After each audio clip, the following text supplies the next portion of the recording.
하나님 말씀은 구약성경 창세기 17장 1절에서 2절 말씀입니다. 우리 같이 한 목소리로 함께 읽겠습니다. 아브라함이 99세 때에 여호와께서 아브라함에게 나타나서 그에게 이르시되 나는 전능한 하나님이라. 너는 내 앞에서 행하여 완전하라. 내가 내 언약을 너와 나 사이에 두어 너를 크게 번성하게 하리라 하시니. 아멘. 설교의 제목을 아니 엘 샤다이, 히브리어 원어를 그대로 이렇게 정했습니다. 아니 엘 샤다이, 아니는 나는 이런 뜻이고요. 엘 하나님이고 샤다이는 전능한, 나는 전능한 하나님이라. 그래서 17장 1절에 하반절에 나는 전능한 하나님이라 라고 하는 이 말을 아니 엘 샤다이 이렇게 되어 있습니다. 아브라함이 99세가 되었습니다. 아브라함에게 또 나타나셨습니다. 이 99세, 아브라함의 나이가 99세면 하란을 75세에 떠났으니까 하란을 떠난 지 25년이 되는 해이고, 또 이스마엘을 낳은 지가 이제 13년이 됐지 않습니까?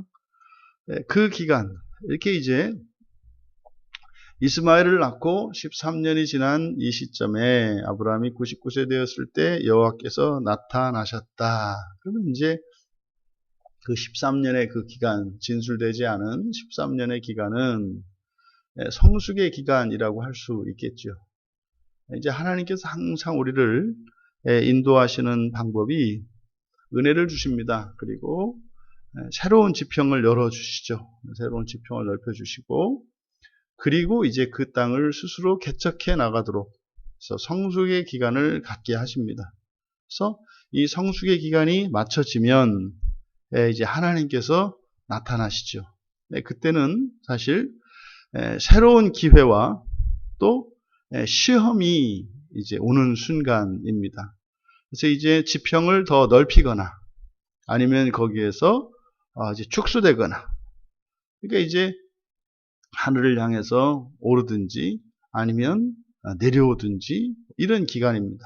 위기의 순간이죠. 그래서 성숙의 과정이 거치면 성숙의 과정이 있고, 그 성숙의 과정이 지나면 반드시 이제 위기가 온다. 위험과 기회가 동시에 오는 거죠. 그때 이제 여호와께서 아브라함에게 계시하십니다. 그때 하나님께서 자기 계시하신 그 이름이 바로 아니 엘 샤다이, 나는 전능한 하나님이다. 그러면 미루어 짐작컨대 이 13년의 기간을 두시고 그때 하나님께서 아브라함에게 하나님을 계시하신 내용이 나는 전능한 하나님이다. 이거 그러니까 어떠한 상태의 아브라함에게 이 말씀이 필요했겠습니까? 전능하지 않다는 거죠. 아브라함이 아마 이스마엘을 낳고 13년의 기간이 지나는 동안 여전히 아브라함의 기억 속에는 하란을 떠날 때 하나님이 주셨던 약속, 그리고 15장에서 분명히 자손에 대해서 땅에 대해서 주셨던 그 약속을 기억하고 있습니다. 그래서 이 이스마엘을 낳을 때 거기에는 분명히 아내 사레와 자신의 잘못으로 인해서 사실상 이스마엘이 태어났지 않습니까? 그 사이에도 여전히 아브라함에게는 끊임없는 질문이 던져졌을 겁니다. 분명히 하나님은 아내 사레로부터 내 아들을 주시겠다고 하셨는데 여전히 안 주고 계시는 겁니다. 이스마엘을 낳고 난 뒤에 13년의 기간이 지났지만 또 안 주시는 거죠. 99세면 뭐 요즘의 나이로 해도 99세면 뭐 거의 뭐 불가능한 때 아니겠습니까? 그러니까 아마도 전능한 하나님이라고 하는 하나님의 자기 계시를 통해서 이제 아브라함이 13년 동안 버틸 만큼 버텼고 또 참을 만큼 참았던 것 같습니다. 이제는 흔들리는 상황이었고 이제는 그 끝까지 온 거죠. 그러니까 아브라함이 할 수 있는 힘을 다 해서 버틴 겁니다. 그러니까 어쩌면 이제 넘어질 수도 있는 그런 순간이죠. 그때 하나님께서 자기 계시를 통해서 아브라함에게 힘을 주고 계시는 것 같다. 그러니까요, 아브라함아, 안 믿어지느냐, 이거 아니겠어요? 안 믿어지느냐. 내가 뭐 조금이라도 뭐 80대는 뭐 좀 가능했고 뭐 90대는 도저히 불가능할 것 같으냐. 사실은 이 마음이 이런 생각이 아브라함 마음속에 있었던 거죠. 그러니까 그것을 끄집어내는데 사실은 13년의 기간이 걸린 겁니다. 그때 하나님이 아니 엘샤다이, 나는 전능한 하나님이란다, 이렇게 말씀을 하시는 것은 사실은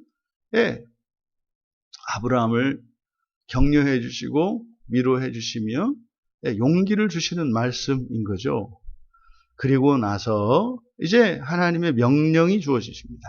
하나님이 누구이신지 자기 계시를 하신 후에 이제 두 가지 명령. 너는 내 앞에서 행하라, 걸어가라는 거죠. 내 앞에서 걸어가라. 그리고 완전하라 라기보다는 완전하게 되라. 완전하게 되라. 내 앞에서 걸어가라. 그리고 완전하게 되어가라. 완전하게 되라. 이 두 가지 명령입니다. 둘 다 명령문이거든요. 내 앞에서 걸어가라. 그리고 완전하게 되어가라. 완전하게 되라. 이 두 가지 명령.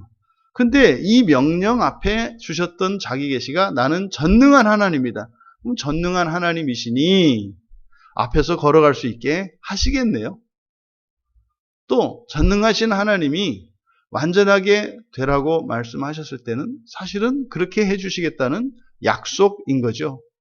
그러니까 형식은 명령의 형식으로 주어졌습니다만 사실상 내용을 보면 이것은 명령이라기보다는 축복하는 것이고요. 또 하나님께서 도와주시겠다고 하는 약속인 거예요. 그런데 형식은 명령이에요.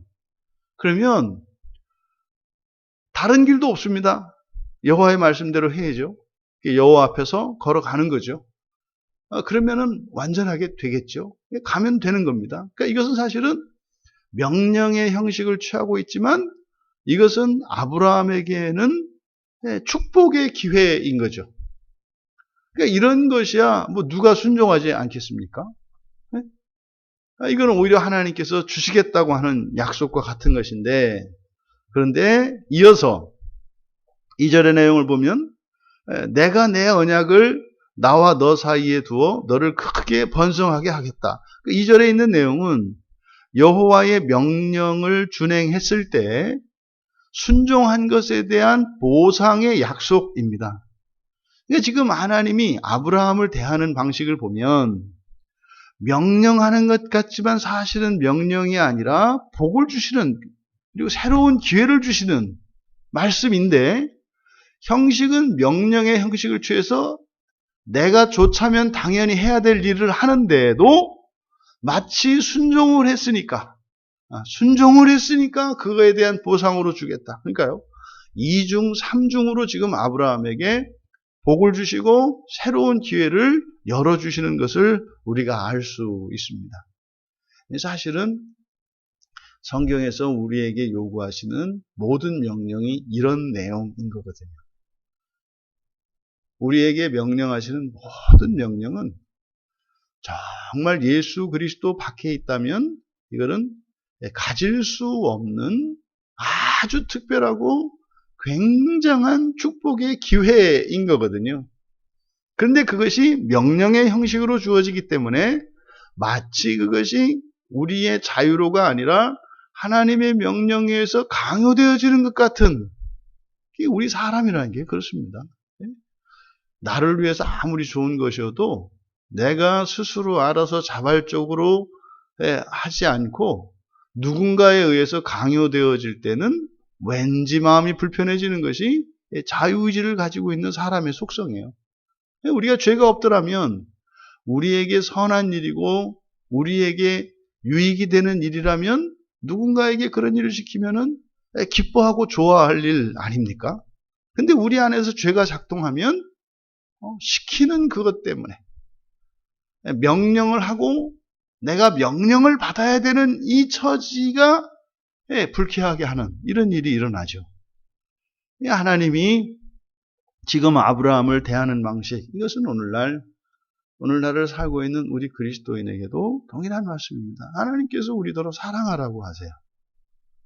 사랑하라고 하세요. 그리고 거룩하라고 하세요. 이게 우리에게 그 강요하시는 말씀인가요? 절대 우리가 할 수 없는 것을 하나님께서 할 수 있도록 도와주시겠다는 약속인 거거든요. 성경의 모든 명령은 하나님께서 그렇게 하시겠다라고 하는, 장차 하나님께서 행하실 일들에 대한 예고요. 그렇게 도와주겠노라 하는 약속인 겁니다. 그럼 여러분, 전능하신 하나님, 이 전능하신 하나님이라고 하는 자기 계시는 바로 앞에서 하갈이 나를 살피시는 하나님이라고 하는 하나님에 대한 경험적이고 주관적인 지식을 통해서 하나님에 대한 계시가 우리에게 주어졌지 않습니까? 하나님은 언제 어디든지 나를 살피시는 하나님이시구나. 내가 억울한 처지에 있다 하더라도, 또 내가 위험 가운데 있을지라도 내가 두려워하지 않을 것은 살피시는 하나님이 나와 함께 하시기 때문이구나 라고 하갈이 용기를 얻고 도망갔던 사례에게로 다시 돌아갔던 것처럼, 이제 아브라함에게 나는 전능한 하나님이라고 하는 자기 계시를 통해서도 하나님의 계시가 주어진다. 그러니까 우리가 살면서 삶 속에서 우리가 주관적으로 알아가게 되는 하나님에 대한 계시가 있고, 또 지금 아브라함에게 나타나신 하나님이 주셨던 이런 자기 계시와 같은 방식으로 우리는 도저히 알 수 없는 것은 이렇게 하나님의 자기 계시 방식으로 우리에게 하나님을 가르쳐 주신다. 그런데요, 이 엘샤다이라고 하는 나는 전능한 하나님이다 라고 하는 이 말씀은 창세기에서 이 족장이 언약의 계보를 이어가고 신앙의 전수에서 아주 중요한 신지식입니다. 이 엘샤다이라고 하는 말씀이 말입니다. 창세기 28장의 3절에 이제 야곱이 하나님을 만납니다. 그때 하나님께서 자기 계시를 하세요. 나는 전능하신 하나님이 내게 복을 주어 너로 생육하고 번성하게 하사 너로 여러 족속을 이루게 하시고, 여기는 지금 28장 3절에서 이것은 이삭이 이제 야곱에게 장자권을 물려주고 야곱을 축복하는 장면입니다. 그러니까 이 아브라함에게 계시되었던 엘샤다이가 이삭과 야곱을 통해서 이삭에게 전수되었고, 또 이삭에 의해서 야곱에게 또 전수되고 있는 것을 우리가 보게 됩니다. 그래서 실제로 여호와 하나님이 창세기 35장 11절에 나타나셔서 당신을 계시하세요. 나는 전능한 하나님이다. 전능한 하나님이다. 그리고 이제 43장에 창세기 43장 14절에 가서 전능하신 하나님께서 그 사람 앞에서 너희에게 은혜 베푸사 그 사람으로 너희 다른 형제와 베냐민을 돌래게 하시기를 원하노라. 이것은 이제 요셉이 애굽의 총리로 있을 때 요셉이 이제 아버지와 그 형제들을 불러오기 위해서 자기의 신분을 숨기고 하나씩 불러 올리지 않습니까? 그런데 요셉의 그 동생인 베냐민, 그 베냐민만은 라헬이 낳은 두 아들 가운데 요셉이 죽은 걸로 알고 있었기 때문에, 그래서 베냐민을 끔찍히 여기고 있었지 않습니까? 야곱이 베냐민을 안 보내고 데리고 있었단 말이에요. 근데 어쨌든 요셉이 이렇게 이제 속여서 데려오지 않으면은 뭐 이제 정말 다른 아들을 잃어버리게 될 수 있는 이런 상황으로 만들어서 베냐민을 오게 합니다. 그때 야곱이 이 베냐민을 보낼 때 그 아들들에게 계시했던 하나님이 바로 전능한 하나님이에요. 이게 무슨 말입니까? 이게 절체절명의 위기 속에서 의지하는 하나님이 전능하신 하나님이에요. 전능하신 하나님. 그러니까 전능하신 하나님께서 너희들을 안전하게 지켜주실 거다라고 하는 야곱의 고백이면서 또 신앙의 전수인 거죠. 그리고 이제 그 이후로 창세기 48장 3절에 가면은 야곱이 자신이 만났던 하나님에 대한 계시를 요셉에게 축복을 하면서 이야기를 합니다. 요셉에게 이르되 이전에 가나안 땅 루스에서 전능한 하나님이 내게 나타나서 복을 허락하셨다. 이때 이제 야곱이 요셉에게 하나님에 관한 지식, 신지식이죠. 엘샤다이라고 하는 것을 말함으로써 이제 전수가 되는 겁니다. 이렇게 해서 요셉의 두 아들 므낫세와 에브라임에게 축복할 때 바로 엘샤다이 하나님에 대한 계시를 전달을 합니다. 그래서 이 창세기에서 나타나는 이 족장의 역사 속에, 족장의 계보에서 바로 반드시 이렇게 전수되어지는 신지식이 엘샤다이입니다. 우리들이 인생을 살아가면서 여러 가지 환난을 만나고 또 우리가 소망을 잃어버리고 절망 속에 있을 때 우리가 떠올려야 하는 이름이 엘샤다이입니다. 근데 여러분, 이렇게 하나님께서 자기 계시를 통해서 내 앞에서 걸어가고 완전하게 되라고 하는 이 계시, 이것은 지금 아브라함에게 새로운 인생이 펼쳐지는 장이고 하나님께서 새로운 인생의 기회를 열어주는 순간입니다. 그런데요, 구약의 아브라함에게만 이렇게 하시는 것이 아니라 신약의 그리스도인들에게도 동일한 방식으로 하나님은 언약을 갱신하시면서 하나님의 백성들을 온전케 하십니다. 지금 아브라함에게 여호와께서 내리신 명령은요, 내 앞에서 걸어가라는 거였죠. 근데 예수님께서는 어떻게 하시나요? 내 뒤를 따라오라고 하십니다. 내 뒤를 따라오시라고 합니다. 그리고 여기서 완전하게 되라라고 하는 것은 이것은 사람으로서의 완전함이죠. 사람의 의입니다. 근데 이 그리스도께서는 우리에게 약속하여 주신 것이 뭡니까? 사람의 의가 아니라 누구든지 예수 그리스도의 그 이름을 영접하면 하나님 자녀가 되는 권세를 주세요. 그래서요, 우리들로 하여금 하나님의 의를 덧입게 합니다. 그러니까 아브라함에게 여호와 하나님이 주셨던 그 약속은 앞에서 행하면 전능한 내가 너를 도와줄 것이다 라고 하는 약속과 함께 완전하게 되라고 하셨지만, 이때 완전함은 사람으로서의 완전함인데 예수 그리스도와 맺은 새 언약 속에서는 우리를 이제 하나님의 의로, 하나님의 자녀로 완전케 하여 주실 것을 약속을 합니다. 그러면 아브라함이 엘샤다이 전능한 하나님이 나타나셔서 그에게 언약을 갱신하시면서 주셨던 이 말씀이 오늘을 살아가는 우리들에게는 아브라함보다 더 크고 놀라운 축복의 기회로 주어진 거죠. 그것이 오늘 우리 하루의 삶입니다. 오늘 우리의 삶 속에 하나님께서 말씀하십니다. 주께서 가신 그 길을 우리가 자기 십자가를 지고 따를 때 우리는 완전하게 될 것이고 주님과 같이 될 것이며 온전케 되어질 것을 약속하십니다.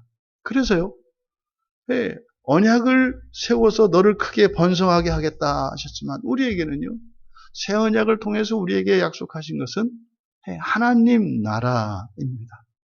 하나님 나라입니다. 그때는 우리가 천사들을 부리며 참으로 이 세상을 재창조하고 통치하며 살아갈 것이라고 예수님은 우리에게 약속하셨습니다. 그럼 오늘 우리가 살아갈 이 날에 최고로 값지고 영광스럽고 보람된 일이 무엇이겠습니까? 주님 가신 길을 따라 걷는 것입니다.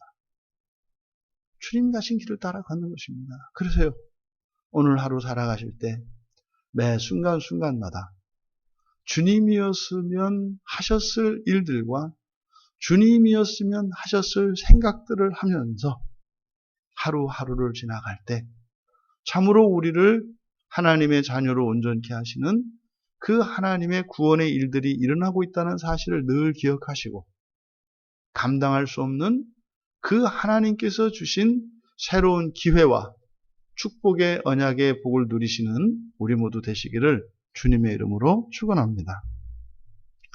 존귀하신 하나님, 전능하신 하나님께서 언제나 저희들과 함께하여 주시며 저희들에게 날마다 새로운 기회를 주시는 하나님이심을 믿으며 감사합니다. 하나님, 오늘 저희들이 살아가는 이 한날이 하나님께서 저희들에게 약속하신 그 영광스럽고 완전한 하나님 나라를 향하여 한 걸음 나아가는 것임을 잊지 않게 하여 주시고 이 세상에 발목을 붙잡히거나 넘어지지 않도록 이 하루를 깨어있게 하여 주시고 앞서 사신 우리 주 예수 그리스도를 따라 살게 하옵소서. 그래서 참으로 전능하신 하나님을 경험하게 하옵소서. 감사하며 예수님의 이름으로 기도하옵나이다.